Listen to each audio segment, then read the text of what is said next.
Bismillahirrahmanirrahim. Assalamualaikum warahmatullahi wabarakatuh. Salam sejahtera bagi kita semua. Salam jumpa saya ucapkan kepada mahasiswa-mahasiswi Universitas Terbuka dimanapun kalian berada.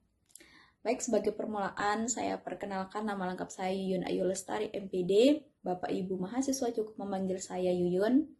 Kemudian saya bekerja di Lombok, Nusa Tenggara Barat di beberapa kampus seperti STIT Palapan Nusantara, IPNG Lombok Tengah, dan UIN Mataram. Mata kuliah ampuh saya pada semester ini pada tutorial online yaitu pengembangan sumber dan bahan belajar dengan kode SPAD 4501. Nah, pada tutorial online ini akan diadakan atau akan dilakukan dalam 8 kali pertemuan, sehingga pada setiap pertemuan mahasiswa harus berperan aktif dan mengisi kehadiran, kemudian berperan aktif juga dalam diskusi, tugas, dan sebagainya. Nah, selain pertemuan 1, 2, 4, 6, dan 8, pada sesi 3, 5, dan 7 akan ada tugas, sehingga mahasiswa harus mengerjakan tugas yang sudah disediakan. Nah, kemudian melihat dari jadwal atau rencana tuton pada minggu ke-1 sampai 8, pada tutorial pertama akan ada materi pertemuan kurikulum dan bahan ajar TK atau PAUD. Kemudian pada pertemuan kedua akan ada materi kurikulum TK atau PAUD di Indonesia dan kurikulum 2013 TK atau PAUD. Nah, pada pertemuan tutorial ketiga, materi pertemuannya yaitu program pengembangan di TK atau PAUD.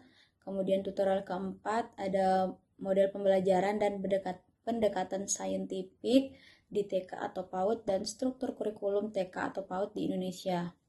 Nah, tutorial kelima ada penyusunan KTSP di TK atau PAUD dan pengembangan tema kegiatan di TK atau PAUD.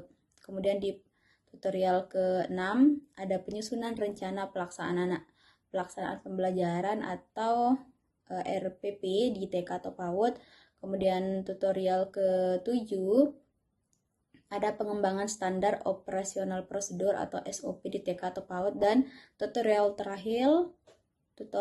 terakhir yaitu tutorial ke-8 yaitu evaluasi penerapan kurikulum di TK atau PAUD termasuk pengayaan. Nah, jadi tugas yang dikerjakan harus mengandalkan kemampuan diri sendiri ya teman-teman mahasiswa. Kemudian harus memperhatikan mengandalkan kemampuan diri sendiri, mengutamakan original atau keaslian, dan menghindari plagiarisme. Jadi Bapak Ibu mahasiswa hindari untuk selalu bertanya ke GPT dan mengcopy paste jawaban. Boleh bertanya ke GPT, asal harus bisa disaring dengan baik, melihat inti dari pertanyaan atau tugas yang ditanyakan, kemudian dibawa menjadi bahasa sendiri.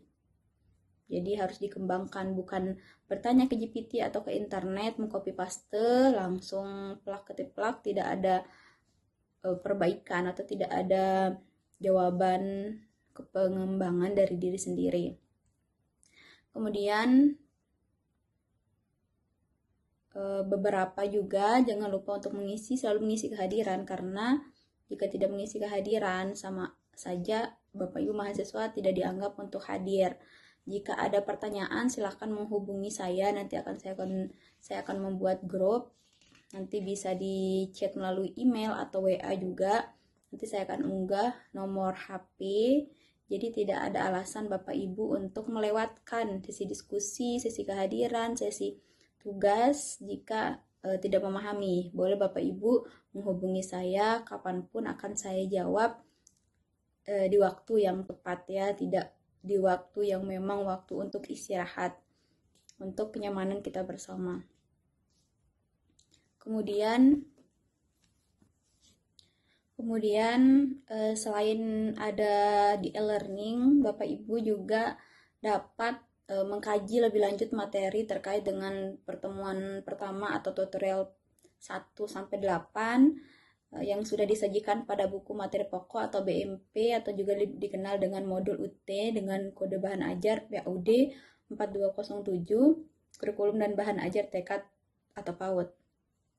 Jadi sebelum Bapak Ibu mahasiswa terlibat secara aktif pada kelas tuton ini, Bapak Ibu diharapkan telah mempelajari BMP PHUD 4207.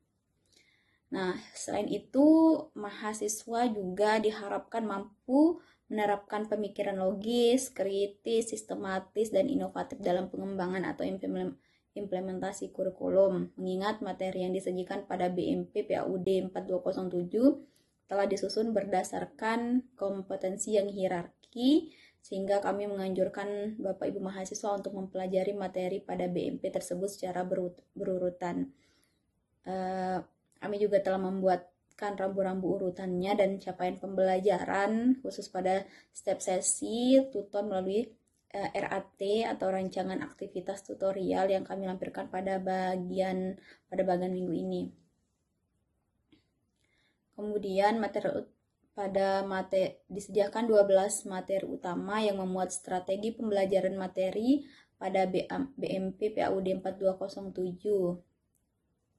Sudah disediakan juga materi pendukung baik yang berupa PowerPoint dan video pembelajaran. Selanjutnya diharapkan juga berpartisipasi aktif pada 8 kegiatan diskusi sesuai dengan waktu yang telah ditetapkan oleh tutor. Jadi akan ada jadwal pembelajaran tutor diperhatikan. Jadwal sesi 1 itu yaitu 6-19 Oktober, sesi 2 13-26. Jadi ada 2 minggu ya, satu sesi itu terdiri dari 2 minggu. Pada sesi 3 itu akan ada tugas di tanggal 20 sampai 20 Oktober sampai 3 November. Kemudian sesi 5 juga ada tugas 3 sampai 17 November. Kemudian sesi 7 17 November sampai 1 Desember. Jadi perkiraan selesai tutorial online ini di bulan Desember ya, sehingga Bapak Ibu mahasiswa, teman-teman mahasiswa bisa memperhatikan lebih detail pengerjaan tugas, kemudian kehadiran, kemudian diskusi aktif. Tidak boleh mengcopy paste baik itu dari internet atau banyak yang mengcopy paste jawaban dari teman-temannya yang sudah mengerjakan sebelumnya di sesi diskusi. Jadi saat teman-temannya mengerjakan itu di copy paste menjadi tugasnya dikumpulkan. Jadi tidak boleh seperti itu ya Bapak Ibu. Silakan kerjakan sebaik mungkin menggunakan kejujuran, menghindari plagiasi. Silakan pada setiap akhir sesi tuton disediakan tes formatif yang diharapkan dapat membantu teman-teman mahasiswa Bapak Ibu mengevaluasi kemampuan yang diperoleh setelah mempelajari BMP dan materi tuton. Kemudian pada minggu ketiga, kelima, dan ketujuh diharapkan mahasiswa mengunduh, mengerjakan, dan mengumpulkan tugas tutorial pada tempat yang telah disediakan. Pada minggu ke-8 telah disediakan tes sumatif juga yang dapat digunakan untuk memprediksi kemampuan Anda dalam menghadapi ujian akhir semester. Jadi, semoga bermanfaat dan sukses selalu untuk teman-teman mahasiswa.